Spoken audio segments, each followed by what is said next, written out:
안녕하세요. 저는 서울 서대문구에 살고 있는 30대 중반의 여성입니다. 얼마 전 저에게는 믿을 수가 없을 정도로 감격스러운 사건이 있었습니다. 어릴 때부터 그동안 간절히 빌어왔던 저의 소원이 드디어 이루어졌거든요. 그건 바로 저희 가족을 찾게 되는 일이었습니다.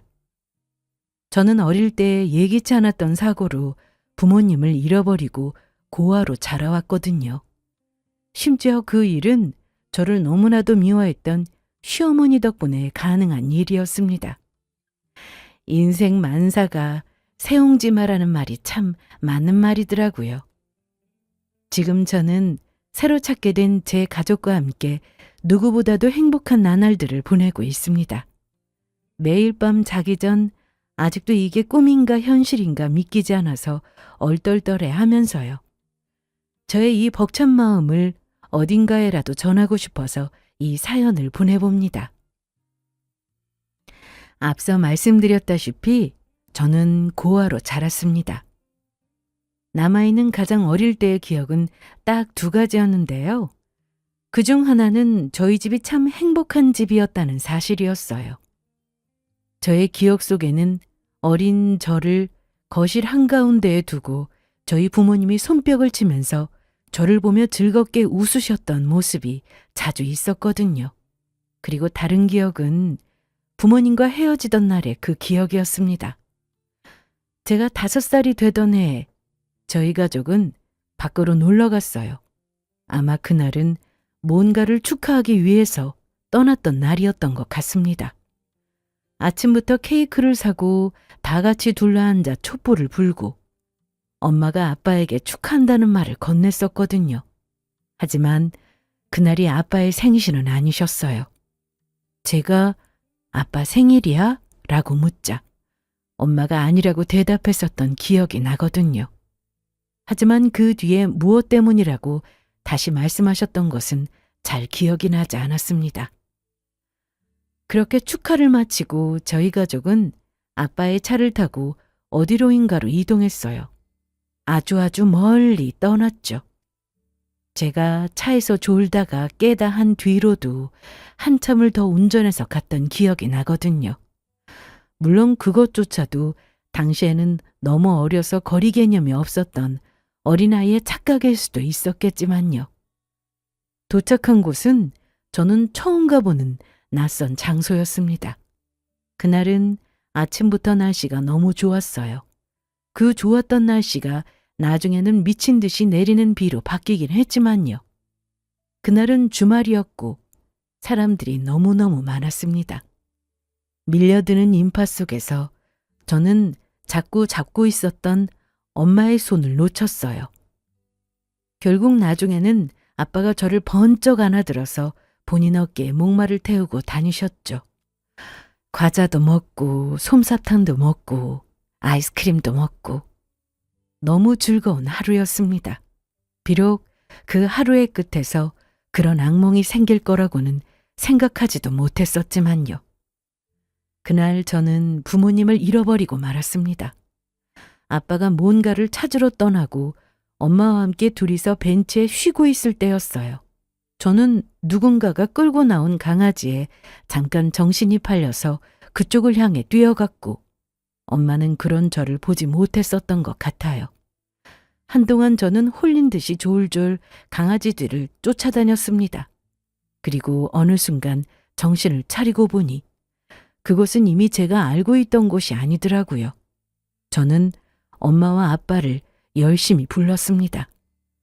하지만 그 어디에도 부모님의 모습은 보이지를 않았어요. 그때 저 멀리서 또 엄마처럼 보이는 사람이 있었고 그 사람이 가는 방향을 향해 열심히 따라갔었던 기억이 마지막이었죠. 그 사람은 당연하게도 저희 엄마가 아니었고요. 저는 펑펑 울면서 어딘지도 모르는 거리를 한참을 걸었고 그 즈음에 하늘에서는 구멍이라도 뚫린 듯이 비가 쏟아지기 시작했습니다. 저는 지나가던 주변 아주머니들에게 의해서 구조되었고 인근에 있던 가까운 파출소로 넘어갔어요. 하지만 부모님을 찾을 수는 없었습니다. 요즘이야 CCTV가 거리 곳곳에 있지만 그때는 무려 30년도 더 전이었어요. 오늘날처럼 CCTV가 많은 것도 아니었고 그곳은 하필이면 제가 난생 처음 가본 동네였습니다. 거기다 저나 부모님이나 아니 우리 모두가 핸드폰이라는 것조차 없었던 세상이었죠. 아이를 잃어버리면 그야말로 찾기가 힘들어지는 시대였어요. 저는 처음에는 파출소에서 기다리다가 얼마 후 임시로 대기하기 위해 아동보호시설로 넘어가게 되었습니다. 그곳에서 계속해서 부모님을 기다렸고요. 그렇지만 끝내 엄마와 아빠를 만날 수가 없었죠. 저는 보호소에서 머물다가 다른 시설로 또 이동하게 되었습니다. 말하자면 고아원이었죠. 그리고 그때부터 본격적으로 그곳에서의 생활이 시작되었어요. 고아원에서는 저와 같거나 비슷한 처지의 아이들이 다양하게도 모여 있었습니다. 저만 엄마 아빠가 없는 게 아니라는 건 한편으로는 위안이 되기도 했고 또 한편으로는 더 절망감을 느끼게 하는 계기였어요. 언젠가는 부모님을 다시 만날 수 있을 거라고 생각하는 것만이 유일한 희망이었는데 시간이 지나도 그 아이들은 대부분 여전히 시설에 머물러야 했거든요. 민선이 내일 아빠가 찾으러 온대. 진짜? 내일 간다고? 나도 들었어. 아까 선생님들이 이야기하더라. 와, 민선이 진짜 좋겠다. 물론 그 중에서도 부모가 있는 친구들이 있었습니다. 사정상 잠시 떨어져 있었다가 나중에 부모가 아이를 애타게 찾으러 온 경우도 있었고요. 그런 친구들이 고아원을 떠나는 날이면 저희 모두는 부러움을 감출 수가 없었죠. 그날 밤에는 유난히 더 잠이 오지 않았고요. 그 친구들이 떠나는 뒷모습이 그렇게 행복해 보일 수가 없었거든요. 저희는 가끔씩 그런 생각을 했어요. 우리가 간절히 바라는 것처럼 언젠가는 나도 여기서 떠날 날이 있을 거라고요. 물론 나를 찾아온 부모님과 눈물의 상봉을 마치고 한 손에는 선물을 또 다른 한 손에는 부모님의 손을 잡고서 말이에요. 고아원 안에만 있을 때도 물론 어려움은 많았습니다. 시설은 너무 낡고 오래되었고 또 형편이 없었죠. 한정된 자원이나 음식에 반해 아이들은 또 너무 많았고요. 예전에는 한 집에 자식을 7, 8명씩 낳기도 했다는데 그런 생활이 아마 이런 건가 싶겠더라고요. 어릴 때는 먹어도 배가 고팠고 뭐든지 다 부족했거든요. 하지만 그나마 그곳은 천국이었어요. 세상 밖으로 나가보니 우리를 기다리고 있는 고난과 어려움은 더 많더라고요. 야, 이민정, 너 진짜 엄마 없어? 아빠도? 아니야, 나도 엄마 아빠 있어. 있는데 지금은 잠깐 못 만나고 있는 거야. 잠깐, 그럼 언제 볼 수 있는데? 거짓말하지 마. 너 고아잖아. 너 고아원에 사는 거 내가 다 들었어. 아니야. 진짜 아니라고. 부모님이 나 찾으러 올 거야. 야, 찾을 거면 벌써 찾았겠지. 너네 엄마가 너 버린 거야. 학교에서 만난 친구들은 저를 놀려대기 일쑤였어요. 부모가 없는 고아거나 부모가 있어도 나를 버린 거라고요. 저는 아니라며 바락바락 소리를 질렀고 또 어떤 때는 그런 말을 하는 친구들과 싸우기도 했지만 결국 혼나는 건 언제나 저였습니다. 담임 선생님도 그랬고 고아원의 선생님들도 오히려 저를 혼내시더라고요. 그 뒤로 저는 그냥 그런 말을 들어도 조용히 무시하고 지나가게 되었어요. 속으로는 아무리 화가 나도 또 눈물이 나더라도요. 조금 더 어리던 시절에는 멋모르던 애들이 악의 없이 던진 말처럼 나는 왜 엄마랑 아빠가 없을까라는 고민을 해본 적도 있었습니다. 우리 엄마 아빠는 어디 있을까? 살아는 계실까? 살아계시다면 왜 여태껏 나를 찾지 않는 걸까? 왜 나를 버렸을까? 이런 생각들도 자주 했고요. 하지만 기억도 나지 않은 부모님에 대한 생각을 하는 걸 관둔 건 의외로 제가 초등학교를 졸업하던 무렵이었습니다. 누구는 평생을 저를 버린 부모님을 찾아다닌다는데 저는 그게 아무런 의미도 없다고 생각했었거든요. 어차피 워낙 어릴 때 헤어진 터라 부모의 얼굴도 제대로 기억이 나지 않았고 정말로 부모가 나를 버린 게 맞는다면 설령 힘들게 두 분을 찾는다 해도 아무 소용이 없을 테니까요. 야, 너는 엄마 아빠 얼굴 기억나? 나겠냐. 이제는 길에서 만나도 못 알아보겠다. 에이, 그래도 나는 기억날 것 같은데? 하루하루 사는 게 너무 고되었던 까닭에 고아인 여자아이에게는 미처 사춘기가 올 틈도 없었습니다. 그래서 저는 아예 부모님의 존재를 아예 마음속 깊은 곳에 묻어두고 영원히 꺼내어보지 않기로 했어요. 제 인생에서 마치 처음부터 없었던 사람들처럼요. 그건 그 당시에 제가 제 의지대로 할 수 있었던 거의 유일한 일이기도 했고요. 20살이 된 이후로는 같은 고아원 출신인 동생과 함께 같이 자취를 시작했습니다. 성인이 되고 나면 고아원에서 나가야만 했거든요. 저희는 고등학교를 다니던 시절부터 아르바이트를 했었는데 시설에서 나온 후로는 그동안 동생과 함께 모았던 돈으로 아주 작은 방 한 칸을 얻을 수가 있었습니다. 나와 사니까 너무 좋지 않아?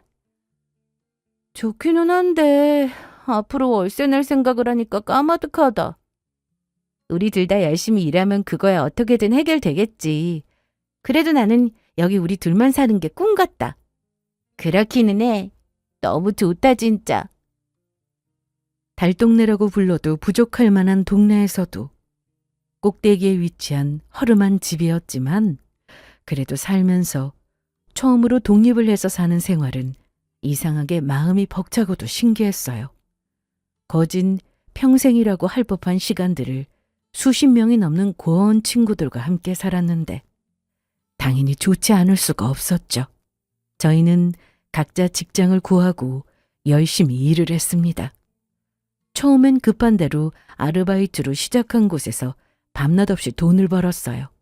그러다가 나중에는 각자 고정급이 나오는 직장을 구했고요. 동생은 생활용품을 전문으로 파는 회사에 취업을 했고 저는 가위와 칼 등을 수입해서 다시 국내에 파는 회사에 취업을 했습니다. 전국을 돌아다녀야 할 정도로 출장이 많았고 그래서 제 생각보다도 힘든 일이었지만 일은 즐거웠습니다.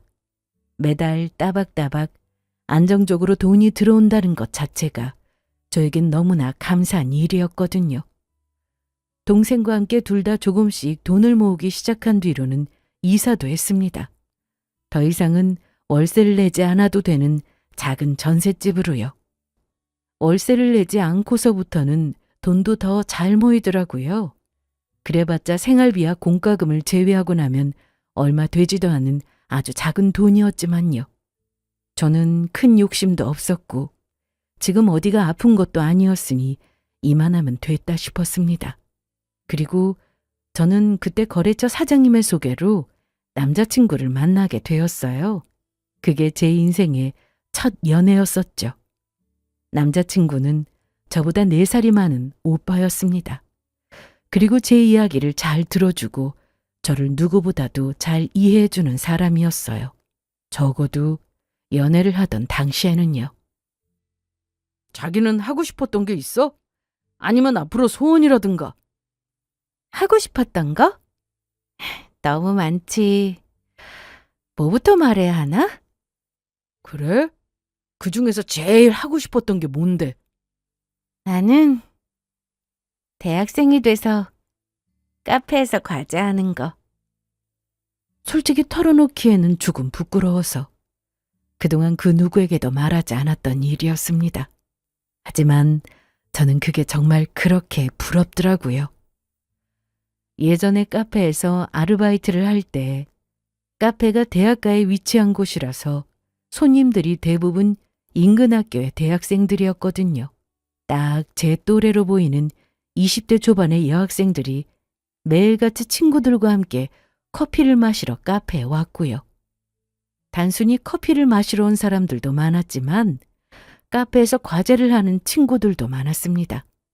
매장이 꽤 큰 곳이었던 데다가 테이블이 넓어서 요즘 말하는 카공족들이 오기에 너무 좋은 곳이었거든요. 친구들을 볼 때마다 저는 바쁜 와중에도 가끔 부럽다는 생각을 했습니다. 당시에 제 시급보다 비쌌던 커피와 케이크를 매일 아무렇지 않게 시키면서 저는 엄두도 안 나는 비싼 핸드폰과 노트북, 가방을 메고 있는 것은 부럽지도 않았습니다. 다만 제가 부러웠던 건 다른 모습이었어요. 노트북을 펴놓고 아니면 한 손으로 들기에도 엄청 두꺼워 보이는 무거운 책을 펴놓고 무엇인가를 열심히 듣고 쓰고 읽고 있는 그 모습들이요. 부러울 게 뭐가 있어. 나중에 자기도 학교에 가면 되지. 에이, 내가 학교에 어떻게 가? 왜 못 가? 요즘 사이버 대학이다 뭐다 해서 인터넷으로 수업 들을 수도 있고 야간 과정 같은 것도 있는데. 그런가? 당연하지. 그리고 카페는 지금도 갈 수 있고. 오늘 가서 책이라도 읽자. 우리도 거기서 커피 시켜놓고 공부하는 척이라도 하면 되지. 뭐 어때? 남자친구는 저의 이야기를 듣고는 웃으면서 농담 반 진담 반 섞인 이야기를 해주었습니다.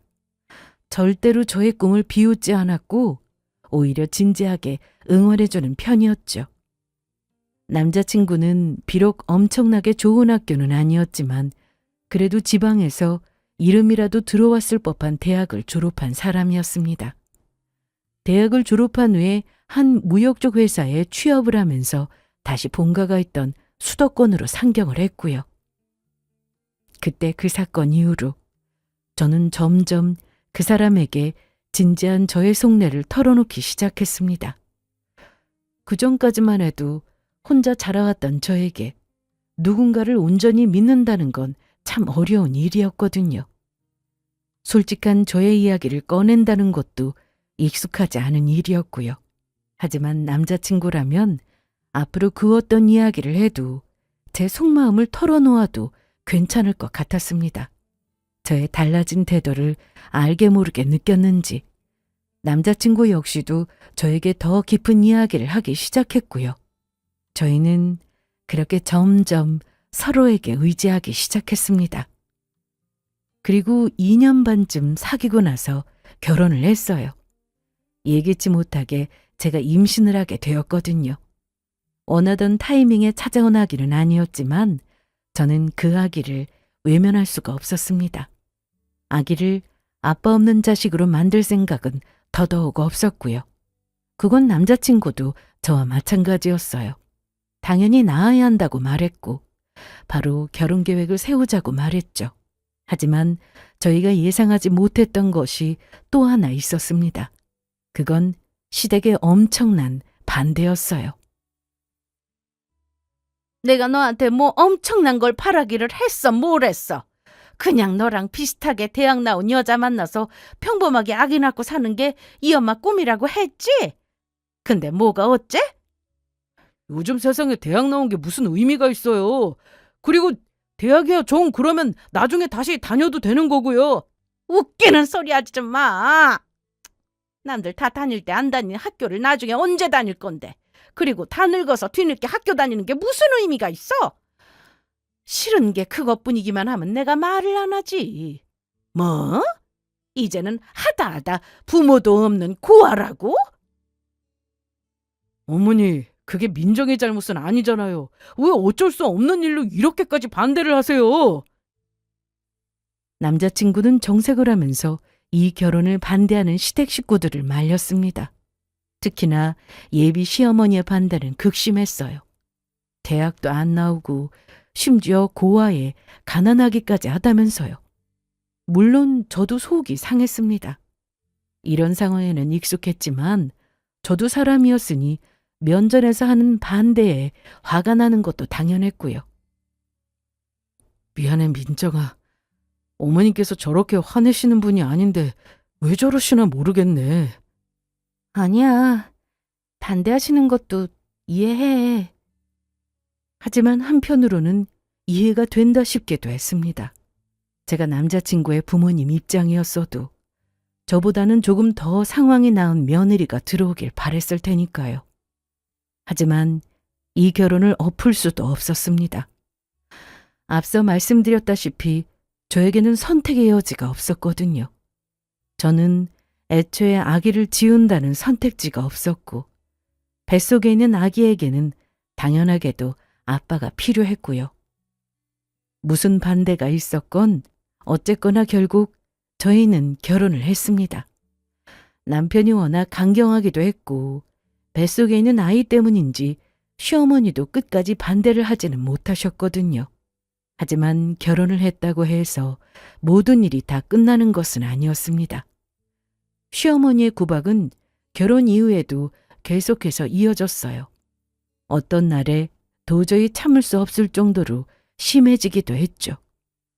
아기라도 낳고 나면 그나마 조금 나아질까 싶었지만 그것도 저 혼자만의 생각에 불과했습니다. 심지어 시댁에 가까운 곳에 아파트를 얻은 탓에 저희는 시어머니와 자주 마주쳐야 했어요.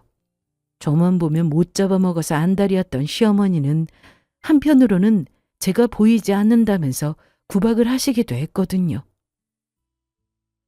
주말인데 일찍 집에 안 오고 뭐 하는 거야? 시댁이 코앞인데 냉큼 와서 같이 아침상 차리고 식사할 준비는 안 하고. 사연 아빠가 어제 회사에서 늦게까지 회식이 있어서 많이 피곤해하네요. 죄송해요, 어머님. 지금 갈게요. 아범 핑계 대지 말고 그럼 너라도 먼저 왔었어야지. 하여간 생각 짧은 거 하고는. 얼른 와라. 너희 시아버지 기다리고 계신다.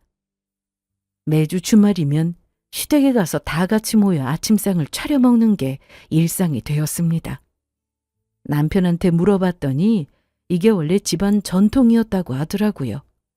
할아버지 대 때부터 주말에는 무슨 일이 있어도 식구들이 한 집에 모여서 얼굴 보면서 같이 아침을 먹었다고요. 저는 원래 예전부터 아침은 속이 불편해서 잘 먹지도 않았지만 그렇다고 저만 쏙 빠질 수도 없는 노릇이었습니다. 솔직히 말해서 요즘 세상에 어느 집 며느리가 황금 같은 주말에 그것도 아침 일찍 일어나서 시댁에 아침을 먹으러 가고 싶겠어요?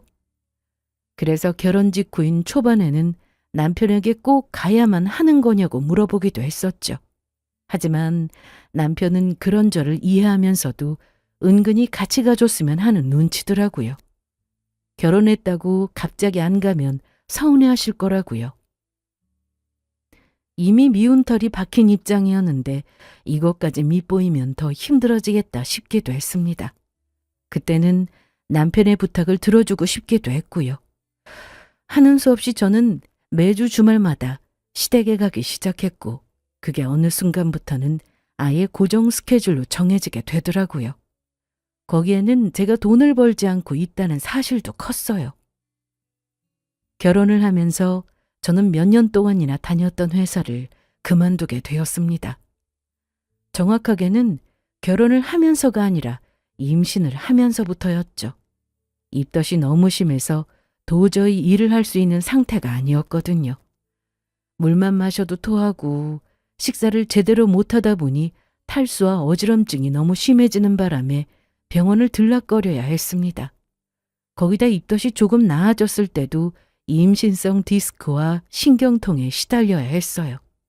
조금만 오래 앉아 있어도 허리부터 다리까지 온몸이 다 찌릿거리면서 참을 수 없을 정도로 통증이 느껴지더라고요.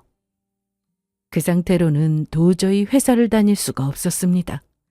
회사에도 민폐였고요. 병원에서도 저와 아기를 위해서 휴직이나 퇴직 권고를 해왔고 결국 저는 하는 수 없이 회사를 그만두고 집에서 요양 겸 휴식을 취해야 했습니다. 아이고 참 유난이다 유난이야. 남들은 멀쩡하게 회사 다니면서도 남편 밥 다 차려주고 잘만 하던데 너는 겨우 회사 다니는 거 그거 하나를 못해서 직장을 그만뒀다고? 이 불경기에? 제가 몸이 너무 안 좋아서요, 어머님. 병원에서도 아기가 위험해서 쉬는 게 낫다고 했고요. 개나 소나 시집 와서는 오자마자 일 때려치우고 남편 득골 빼먹으면서 산다더니 그게 우리 집 이야기일 줄 누가 알았겠어. 남들 다 낳는다는 애 하나 낳는 게 뭔 대수라고. 어이구 속 터져. 어이구. 제가 일을 그만둔 것을 제일 싫어했던 것은 역시나 또 저희 시어머니셨어요. 아무리 앞뒤 사정을 설명해도 시어머니 귀에는 들리지도 않는 모양이었습니다. 퇴직을 하고 왔다는 이야기가 전해지자마자 불이 났게 저희 집으로 달려오시더니 두 손으로 가슴을 퍽퍽 내리치면서 열불을 내시더라고요. 나중에 아기를 낳고 나서는 당연히 취업이 어려웠습니다.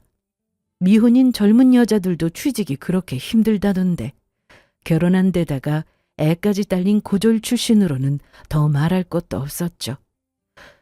이렇게 될 수도 있겠다는 생각을 하지 않은 것은 아니었지만 어쩔 도리가 없었습니다. 당시에는 회사를 관두고 제 건강을 돌보는 것만이 최선이었거든요.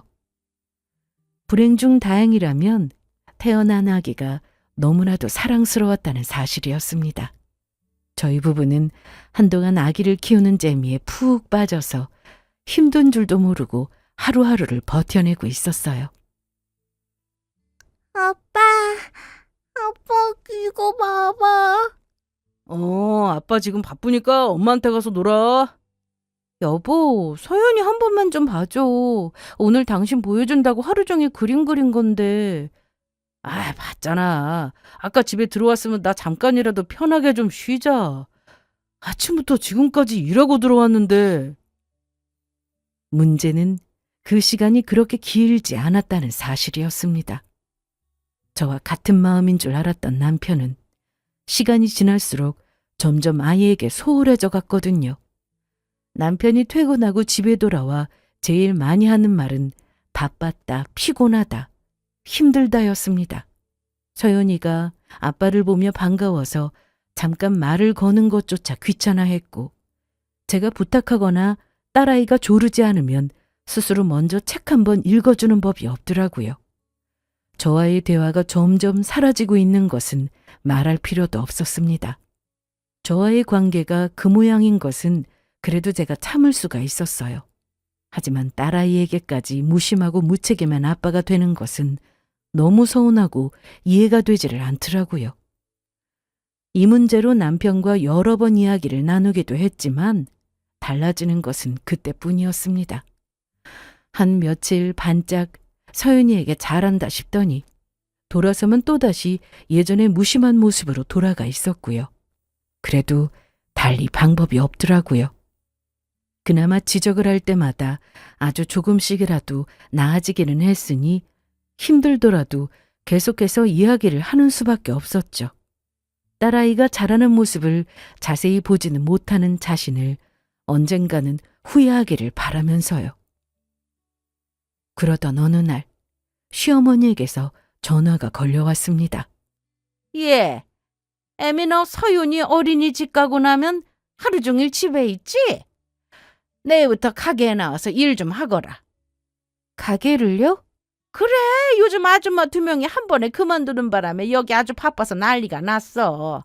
하여간 요즘 사람들은 왜 이렇게 책임감이라고는 없고 경우도 없는지. 이렇게 갑자기 그만두면 가게는 어쩌자는 거야?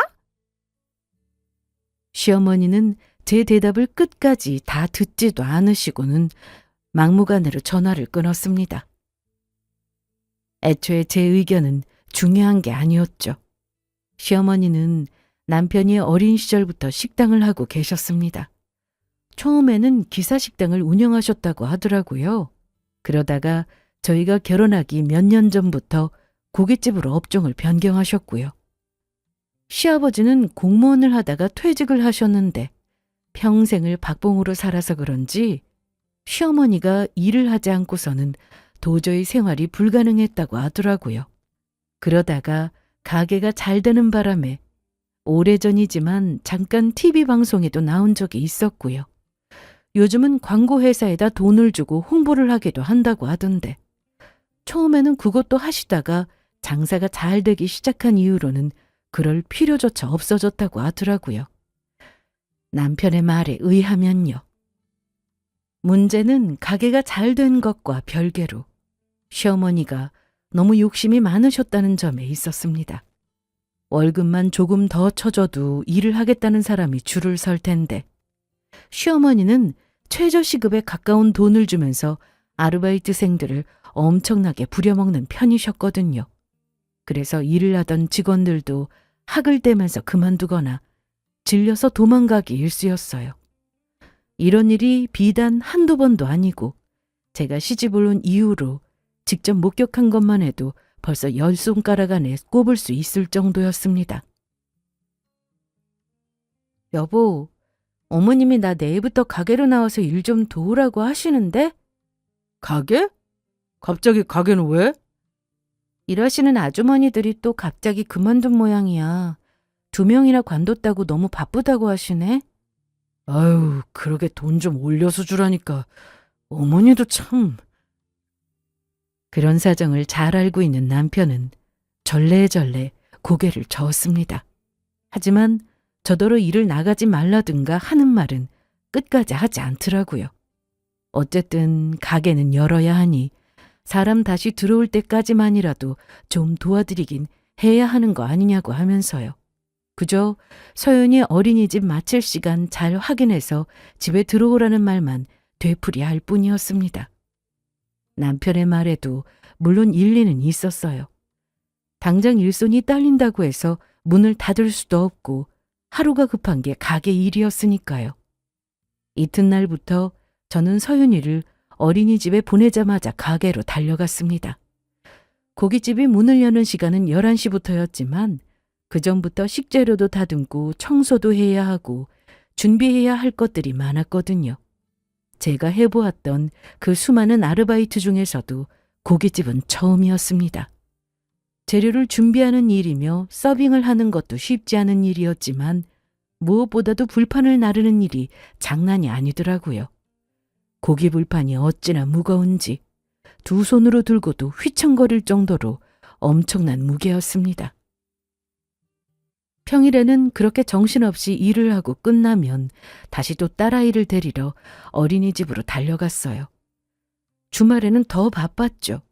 남편에게 아이를 맡겨놓고 아침부터 저녁까지 거진 하루 종일 가게에 붙어 있어야만 했거든요. 결국 탈이 나더라고요. 어머님, 죄송한데 오늘은 좀 쉬어야 할 것 같은데요. 뭐야? 아니, 무슨 일을 얼마나 했다고 벌써부터 안 하겠다는 소리가 나와? 그게 아니라요. 제가 몸이 너무 안 좋아서요. 감기 기운도 있고 몸살인 것 같아요. 감기? 몸살? 아, 뭐 대단하게 어디 아프기라도 한가 했더니 겨우 감기 몸살 때문에 안 나오겠다고? 나 원참 기가 막혀서. 내가 요즘 애들 이기적이고 자기밖에 모른다는 이야기는 자주 들었지만 이렇게 키 막힌 소리는 또 처음 듣는다. 너 쏜 당장 가게는 어쩌라고? 너 왜 이렇게 책임감이 없어? 정작 저는 돈 한 푼 받지도 않고서 일을 돕고 있었는데 시어머니는 마치 제가 돈이라도 떼먹고 일을 안 나가는 것처럼 미친 듯이 화를 냈습니다. 저는 어이가 없기도 하고 억울하기도 해서 제 상황을 더 자세히 설명했지만 그런다고 달라지는 것은 없었어요. 옆을 돌아보았지만 이 통화 내용을 듣고 있던 남편은 그저 입을 꾹 다물고 있기만 하더라고요. 여기서 입씨름하고 있는 게 더 힘들다 싶었습니다. 결국 저는 그냥 오늘도 나가겠다는 말로 전화를 끊었습니다. 그리고 가게에 나갔죠. 아유, 서윤 엄마 좀 괜찮아? 안색이 너무 안 좋은데. 몸살이 좀 나서요. 약 먹고 와서 괜찮아요. 시어머니는 저를 보고 괜찮냐는 말씀 한마디 없었습니다. 오히려 제 얼굴을 본 다른 직원들이 괜찮냐면서 저에게 말을 걸어왔죠. 저는 등줄기를 타고 오르는 식은땀을 느끼면서 애써 고개를 저었습니다. 아까부터 계속 몽롱했지만 몸살력을 먹어서 단순히 약기운 때문일 거라고 생각하면서요. 하지만 끝내 그게 문제였습니다. 그날따라 가게 안에는 손님들이 너무 많았고 한여름의 불판 열기는 에어컨으로도 잡을 수 없는 수준이었어요. 음식을 다 나르고 다시 주방을 들어서는 길에 저는 저도 모르게 의식을 잃고 그 자리에 쓰러졌습니다. 어떡해! 서윤 엄마, 괜찮아? 그리고 그때였어요. 저는 얼굴로 쏟아지는 찬물 세례에 번쩍 정신이 들었습니다. 당황해서 주위를 둘러보니 저보다도 더 당황한 얼굴로 저를 멍하게 바라보고 있는 다른 직원이 보이더라고요. 그리고 제 앞에는 바가지를 들고 서 있는 시어머니가 서 있었습니다. 꾀병도 청도꽃 뿌려야지. 범인은 시어머니였습니다. 정말 설마 했는데 시어머니가 기절한 제 얼굴에 찬물 한 바가지를 냅다 끼얹은 것이었어요. 저는 황당하다 못해 기가 막혀서 한 손으로 얼굴에 물기를 닦아내면서 말했습니다. 어머니, 진짜 어떻게 이러세요? 사람이 아파서 쓰러졌는데 이게 꾀병이라고요? 이게 꾀병이 아니면 뭐야? 나이 70 넘은 시애미는 밤낮 없이 가게에 붙어서 일을 하는데도 멀쩡한데 너는 고작 그 며칠 나와서 일했다고 가게를 나오니 마니 누가 봐도 꾀병이지. 진짜 너무하시네요. 아유, 그만하세요, 사장님. 정말로 안색도 안 좋아 보이는데. 안 좋기는 쟤는 원래가 저렇게 죽을 쌍이야. 보는 사람 기분 잡치게. 저는 그 자리에서 일어나서 입고 있던 앞치마를 풀었습니다. 그리고 어디를 가냐며 소리를 지르는 시어머니를 뒤로하고 가게를 빠져나왔어요. 가게를 나오는데 그냥 정신이 없어서 눈물만 나더라고요. 온몸이 두들겨 맞은 것처럼 너무 아팠고요. 결국 가게를 나오자마자 휘청거리던 저는 지나가던 어떤 아저씨의 도움을 받아서 병원 응급실로 향했습니다. 병원을 갔더니 열이 39도가 넘더라고요. 그 길로 저는 곧바로 병원에 입원을 하게 됐어요. 염증 수치가 많이 높으시네요. 원래 갑상선 쪽도 안 좋으시죠? 네. 편도선염이 심하게 왔고요. 일단은 며칠 입원하면서 염증 수치가 떨어지는지 확인해 보죠. 단순히 감기 몸살인 줄 알았는데 알고 보니 편도선염이 심하게 와서 그런 것이라고 하더라고요. 조금 더 늦게 왔으면 큰일 났을 거라고 하면서요. 결국 무리한 것이 원인이었습니다. 저는 의사의 지시대로 병원에 입원을 해서 절대 안정을 취했습니다. 입원 당일에 병원에 왔던 남편은 별다른 말이 없었습니다. 그냥 한숨만 내쉬고 있더라고요. 아마도 제가 가게를 그냥 나와버렸다는 이야기를 시어머니에게서 전해들은 모양이었습니다. 저는 그 사건에 대해서 이야기라도 하고 싶었지만 목이 아프고 온몸에 오한이 들어서 그냥 힘겹게 눈을 감았어요. 남편도 별로 이 주제에 대해서 말하고 싶어 하지 않는 눈치였고요. 그날 밤 남편이 돌아가고 나서 처음으로 결혼한 것이 후회가 될 정도로 눈물이 났습니다. 그냥 이 모든 상황이 다 눈물이 나더라고요. 끝도 없이 화를 내는 시어머니도 시어머니였지만 그 사이에서 제대로 조율하지 못하고 이 상황을 방관만 하고 있는 남편에 대한 원망이 더 컸거든요. 시어머니의 막말도 그걸 듣는 제가 얼마나 힘들었는지도 다 알고 있으면서 남편은 시어머니를 말리지도 않고 그렇다고 저에게 따뜻한 위로 한마디 하지도 않았습니다. 하다못해 최소한 제 이야기를 들어주기라도 했더라면 제가 이 지경까지 오지는 않았을 거라는 생각이 들더라고요. 당신 언제 태어나래? 몰라. 아직 회진 돌기 전이야. 자리가 없어서 1인실로 갔더니 병원비가 너무 비싸. 보험도 하나 없고 아직 다인실 안 나왔대?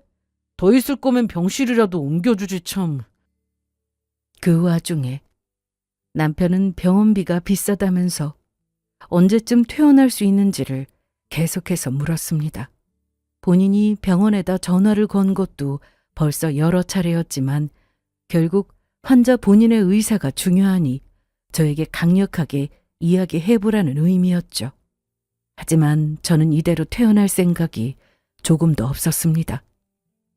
솔직한 심정으로는 남편의 꼴도 보고 싶지 않을 정도로 오만정이 다 떨어진 상태였거든요.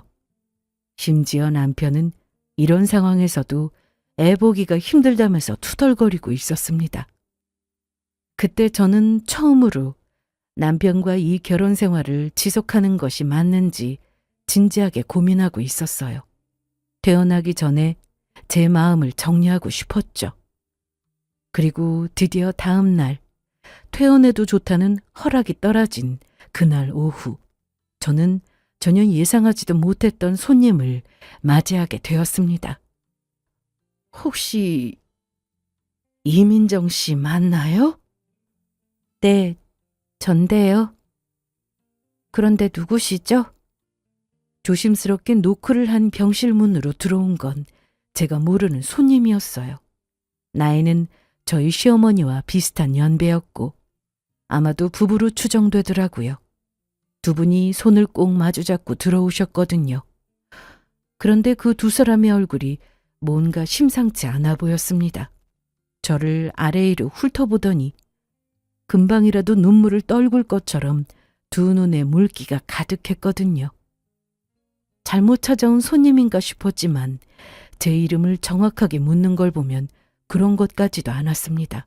저는 의아해하며 자리에서 일어섰어요. 그리고 마침 그때 두 노부부 중 여자 쪽에서 울음이 먼저 터졌습니다. 아이고, 민정아. 네? 괜찮으세요? 우리 모르겠어.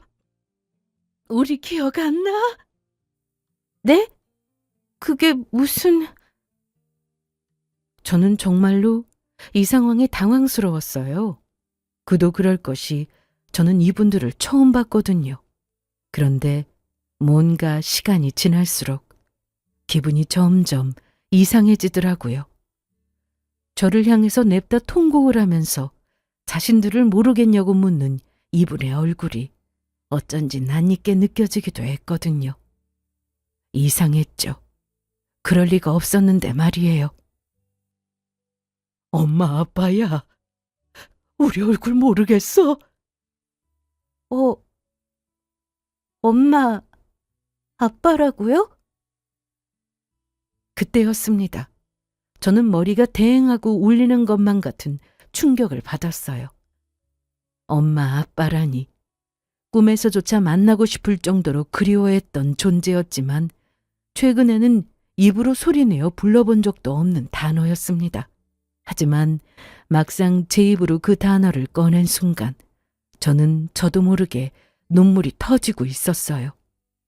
여전히 얼굴은 못 알아봤지만 그때 그냥 알겠더라고요. 이분들이 제 부모님이라는 사실을요. 그렇지 않고서야 생판 남을 보고 저렇게까지 슬프고도 기쁜 얼굴을 할 수가 없었거든요. 저희는 병실이 떠나가라 통곡을 하기 시작했습니다. 그리고 못다한 그간의 이야기를 두서없이 꺼내놓기 시작했어요. 서로가 서로의 존재를 끝도 없이 재확인하면서요. 엄마와 아빠는 어린 저를 잃어버렸던 그날 이후로 거의 제정신이 아닌 상태로 하루하루를 살았다고 하시더라고요. 미친 듯이 애타게 찾았지만 그 어디에서도 저를 찾을 수가 없었고요. 혹시라도 네가 돌아올까 봐 우리가 살던 집에서도 이사를 나갈 수가 없었어. 아빠는 계속 그 집에 있으면 네 생각이 너무 많이 나서 팔자고 했지만 너희 엄마가 죽을 듯이 반대를 했지. 그때 그 아파트는 결국 오래되어 재개발에 들어가면서 두 분은 이사를 나와야 했다고 하시더라고요. 하지만 다시 그 동네에 다른 집을 사서 들어가면서 지금까지도 살고 계신다고 말했고요. 저는 이 모든 이야기들이 믿기지가 않았습니다. 그동안 부모님이 저를 찾지도 않았을 거라면서 원망했었는데 사실은 전혀 그게 아니었던 것이었어요. 그 뒤로 30년쯤의 세월이 지나자 두 분은 이제 마음속으로는 저를 놓아야 한다고 생각했다고 합니다. 사람이 평생 떠나간 자식을 그리워하면서 살 수는 없었으니까요. 하지만 그게 마음처럼 되는 일은 아니었죠. 그러던 와중에 인터넷에서 저의 영상을 보게 되었다고 합니다. 알고 봤더니 저도 모르는 사이에 제가 유명인사가 되어 있었더라고요. 제가 시어머니의 가게에서 쓰러져 있을 때 시어머니가 저에게 일어나라며 물을 끼얹은 장면이 올라와 있었거든요. 마침 화장실을 갔다가 주방 쪽을 지나쳐 나오던 손님 중 하나가 그 장면을 목격하고 영상을 찍은 것이었죠. 그 영상 속에는 시어머니가 간신히 정신을 차린 저에게 온갖 막말을 퍼부는 장면도 함께 담겨 있었습니다. 그 영상을 사람들이 얼마나 많이 퍼가고 또 댓글은 얼마나 많이 달렸는지 요 며칠 사이에 인터넷에서 아주 유명했다고 하더라고요. 저희 엄마가 그 영상을 보게 되실 정도로요. 처음에는 그냥 하도 댓글이 많고 유명하길래 나도 뭔가 해서 봤었지. 그런데 어쩐지 네 얼굴이 너무 낯익더라고. 나는 몰랐는데 네 엄마 말을 듣고 영상을 돌려다 보니 네 손목에 흉터가 있는 걸 발견했지 뭐냐. 아빠는 그 말씀을 하시면서 저의 오른손을 제 눈앞에 보여주셨습니다. 제 손목 안쪽에는 초승달 모양의 흉터가 있었어요. 아주 어릴 때부터 제가 가지고 있던 흉터였죠. 그걸 보고 난 뒤에 비로소 저라는 확신을 가질 수가 있으셨다고 하더라고요. 그리고 미친 듯이 수소문을 해서 제가 입원해 있다는 병원을 알아내 여기까지 찾아오신 것이었고요. 우리 딸 그동안 너무 고생 많았지. 엄마가 미안해. 엄마는 제가 그동안 했을 고생을 생각만 하면 가슴이 미어진다면서 눈물을 계속해서 흘리셨어요. 제가 죽었을 거라는 생각은 하지 않고 어딘가에서 좋은 부모를 만나서 행복하게 잘 살고 있을 거라고 생각하셨다는데 영상 속의 현실은 그것과는 정반대였으니까요. 딸이 그런 대접을 받고 살고 있었다는데 얼마나 충격을 받으셨겠어요? 아빠는 말씀을 하시면서도 화를 참지 못하는 얼굴이었습니다. 뒤늦게 소식을 들은 남편 놈이 헐레벌떡 병원으로 달려왔더라고요. 하지만 저는 이미 마음의 정리를 끝낸 이후였습니다. 저를 찾아온 남편에게 협의 이혼을 하자는 말을 꺼냈습니다. 그게 무슨 소리야? 이혼이라니? 이렇게 갑자기? 당신한테는 갑자기일지 몰라도 나한테는 아니야. 내가 그동안 얼마나 힘들었는지 당신은 알면서도 모른 척했잖아? 당신 지금 부모 찾았다고 나한테 이러는 거야? 어? 그래서 이혼하자고? 부모님 아니었어도 이혼했어. 그런데 부모님 덕분에 더 이혼해야겠다는 확신이 들기는 하더라. 그 집안이랑 당장에 연을 끊으라고 하셨거든. 남편은 벙찐 얼굴로 저를 멍하니 쳐다보고 있었어요. 제가 이렇게까지 확신을 가지고 이혼하자는 말을 할 줄은 몰랐던 모양이었어요. 저는 남편에게 바라는 것도 가져오고 싶은 것도 없었습니다. 다만 딱 한 가지 우리 서윤이만 데려오면 됐었죠. 그 협의는 쉬웠습니다. 남편은 본인 혼자서 서윤이를 키울 자신이 없다고 했거든요. 정말 이렇게까지 해야 해?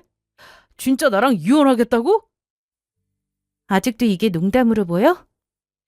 제발 여보. 내가 잘못했다니까. 당신 혼자 서윤이 어떻게 키우려고 그래? 당신 아빠 없는 자식 만드는 거 세상에서 제일 싫다고 했던 거 아니었어? 이혼하는 순간까지 남편은 미안하다면서 저에게 매달렸습니다. 그제야 시어머니에게도 저에게 연락하지 말라고 단단히 말씀드려 놓겠다며 빌었고요. 하지만 저는 마음 정리를 이미 끝낸 이후였습니다. 서연이는 지금도 거의 아빠가 없는 거나 마찬가지였어. 당신 서연이 귀찮게만 생각했잖아. 애랑 같이 놀러 가본 적이 언젠지 기억은 나? 바빴잖아. 나도 하기 싫어서 그랬던 게 아니라고. 알았어. 알았으니까 앞으로는 내가 잘할게. 어? 서윤이랑 놀러도 가고 당신이랑도 여행도 가고. 남편과의 이혼은 얼마 후 협의로 마무리되었습니다. 하지만 시어머니의 가게는 좋은 결말을 맞기 힘들었죠. 인터넷상에서 제 영상이 퍼진 뒤로 온갖 악플이 달리면서 이 가게가 어딘지 다 까발려졌었거든요. 시어머니의 신상털이에 그동안 일을 관두었던 온갖 전 직원들의 증언까지 나오게 되면서 가게가 불매운동에 들어갔고요. 결국 매출이 반에 반토막이 나는 바람에 있는 직원들도 다 내보내고 지금은 거의 문을 닫기 직전이라고 하더라고요. 이래서 사람은 착하게 살아야 한다고 한 걸까요? 지금까지 망하지 않았다는 게 신기할 정도로 저도 모르는 온갖 증언들이 다 나오더라고요. 저를 그렇게 힘들게 했던 시어머니였는데 아이러니하게도 저희 부모님을 찾게 된 게 시어머니 덕분이라니 세상 일은 참 알 수가 없더라고요. 저는 서윤이와 함께 부모님 집으로 들어갔습니다. 부모님은 저희 둘과 함께 살기 위해 새로 큰 집으로 이사를 하셨고요. 부모님은 카페를 여러 개 운영하고 계셨습니다. 원래 엄마가 하시던 것이었는데 아빠도 정년퇴직을 하신 후에 재투자해서 다른 가게들도 사들였다고 하시더라고요. 최근 들어서는 체력적으로 힘에 부친다는 생각이 들어서 슬슬 정리를 할까 생각을 하셨다던데 그중 하나를 제가 받아서 운영을 하기 시작했어요. 카페에 와서 공부를 하고 있는 학생들을 보니 또 문득 잊고 있었던 저의 옛날 꿈이 떠오르더라고요. 서윤이도 얼마 있으면 학교에 들어가야 할 나이인데 엄마가 같이 공부를 하는 모습을 보여주면 더 좋지 않을까 싶어요. 그래서 조만간에 사이버 대학이나 그 밖에 다른 등록 과정을 알아보려고 합니다. 여기까지 들어주셔서 감사합니다.